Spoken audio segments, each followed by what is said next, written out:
Since the early days, Bitcoin has followed a repetitive price cycle that lasts about 4 years. Let's dive into what may cause this cycle, the cycles we have seen in the past, and what we can expect in the future. Every 10 minutes on average, a new block of transactions is added to Bitcoin's blockchain. The miner who collects, verifies, and adds this block to the network is rewarded with newly minted Bitcoin known as the block subsidy. The block subsidy started at 50 Bitcoin for every block mined.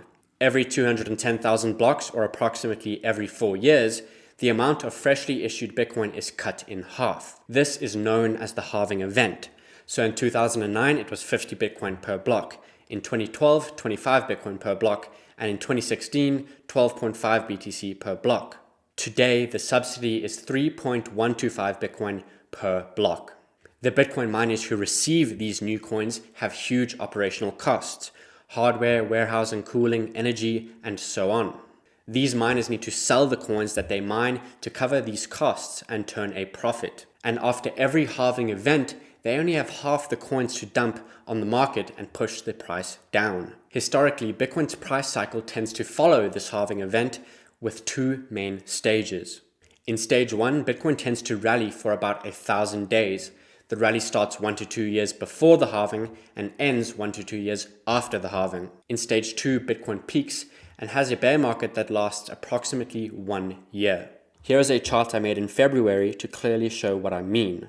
Here we can see we have halving 1. Now leading up to this halving and after the halving, we had a huge rally. Then we had a bear market. Here is halving 2, we see the same thing. We had a rally leading into the halving and we rallied after the halving until we saw this bear market. And here is halving 3 and we saw the same thing again, a rally into the halving and a rally after the halving.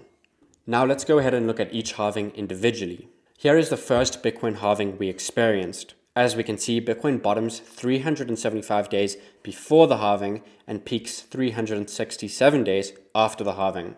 We then experienced a bear market that lasted 410 days. Next, we have halving 2. We see Bitcoin had a bear market over here that lasted 410 days. It then bottomed 539 days before the halving and peaks 526 days after the halving. Then we had a bear market that lasted about 1 year. Now let's take a look at halving 3. And halving 3 is very similar to halving 2. We can see that Bitcoin bottoms 513 days before the halving and peaks 548 days after the halving. We then see a bear market that lasted about a year once again. Now this is Bitcoin's price today. In 2024, we experienced the 4th Bitcoin halving. Using the previous 2 halvings as guidance, if history repeats itself, we can expect this bull market to last about 1,064 days, which puts us at a peak in October 2025.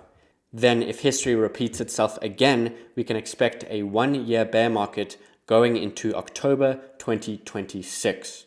Now, what should you actually do with this information? Here on my blog about the 4-year cycle explained, we can see I conclude with the following.